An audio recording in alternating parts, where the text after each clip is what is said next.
So that'll do Diddy. And I guess we're fitting. How's that? That's right. So we did this crazy convergence theorem, didn't we? No, I guess we didn't. We did the first part of it. Oh, it's not too much to get beyond. We did at the top of page 39. We established that, and then you can see that the rest of it follows pretty easily there.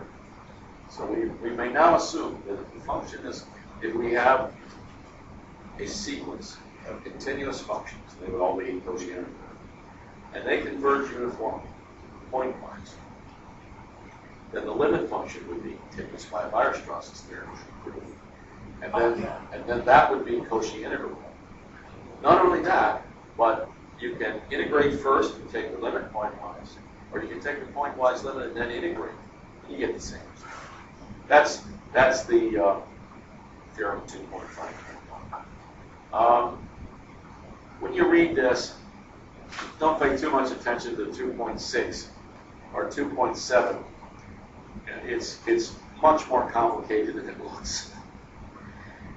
I think I put, this was a final question on the last, remember that one, Dave? I-squared over 6. Oh, yeah! Negative 2. Yeah. Yeah.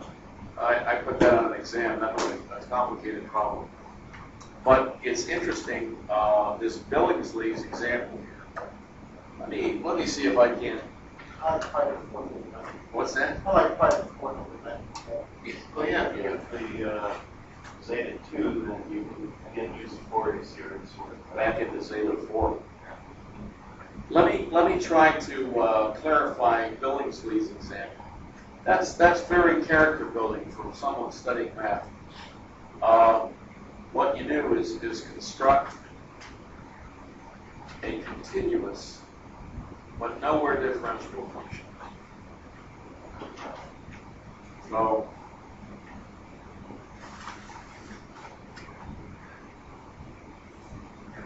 the basic idea is this. You start out on the interval 0, 1.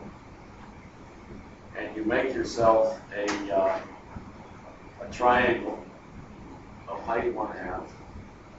And then you cut this. F2 is this function. And F3 is this function. And F4.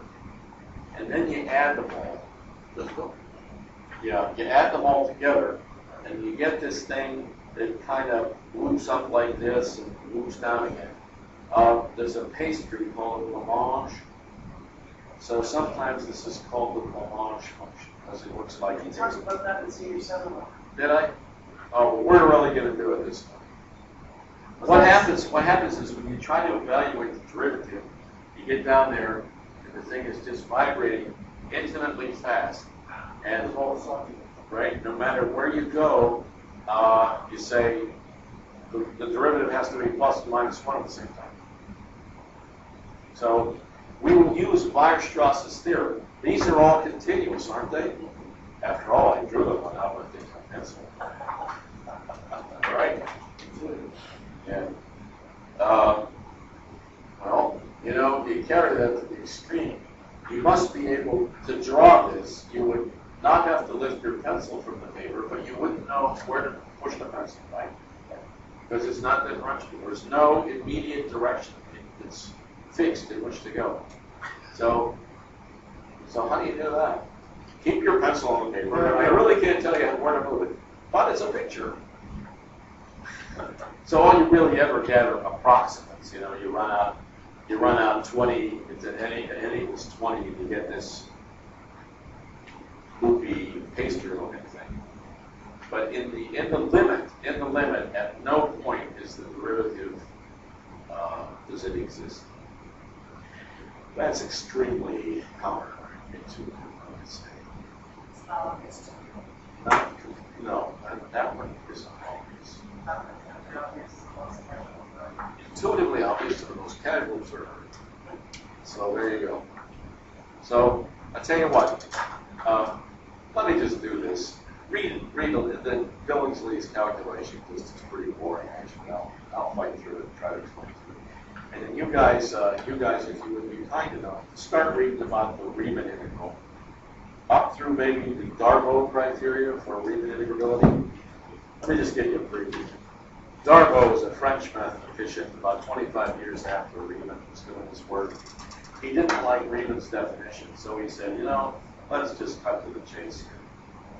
For any partition, we'll get above it with the suit, we'll get below it with the nth. We'll keep these two less than epsilon, so the whole difference is no more than epsilon times b minus a. If I can keep that small, it's going to be Riemann integrable.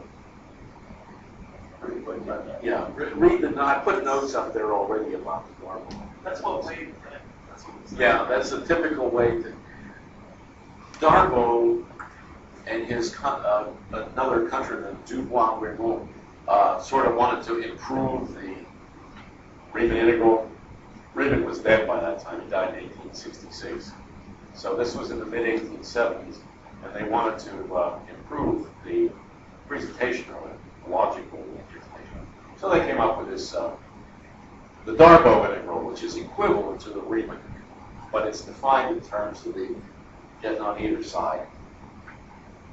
Makes a lot of intuitive sense, You chop it up, get on the top, get on the bottom. If you can keep that difference small, you're in business. Right? So, there you go.